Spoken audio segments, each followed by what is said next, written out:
ndindedwa apha eKairuti abantwana bam basweleka wonke, ndindedwa apha endlini andinamntu. Ke ngokuthi ke ndincedwa irhabi iyandinceda yonke into yayiyeza apha ayinaxesha izimane zandikhangela ngempilo yam andingenayo. Lela kakhulu kange ndicingele befikile nje umfundisi apha edlula apha ezokroba uba umama wayikhonza kule nkonzo yaserhabi wathi uzabuya ke wafikile nyani namhlanje ke sibone phethe ipaint. Siyabulela ke umfundisi uBhende. Ayithatha bayifunde mntana sekhaya bancede kubantu abangathathi intweni.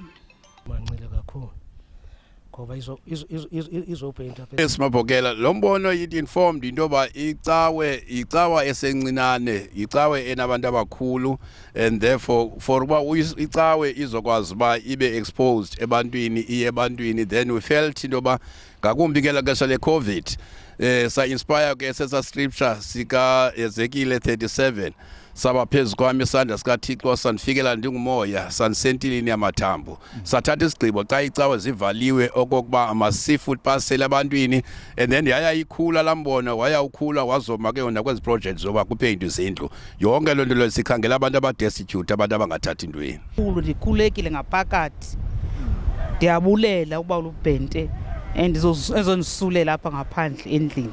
Enkosi Ukhona ulithemba uyinqaba yethu ngeli xesha mna namhlanje ngathi ndivukelwe ngabazali bam. uPhilip Mtyaku siziva sibalulekile kakhulu kwaye nam ndiyandivuyisa into yokuba siyabonwa ka izicawa njengesikolo kube basibone ngabantu okuba bangaza bazosinceda. Loo nto vulela tata elithuba loba umfundisi lo esuka kule cawe iRichard Beck uba amane esivizithela apha esikolweni. Enkosi ke ezikhala media mandibulise kwakhona nakubaphulaphuli.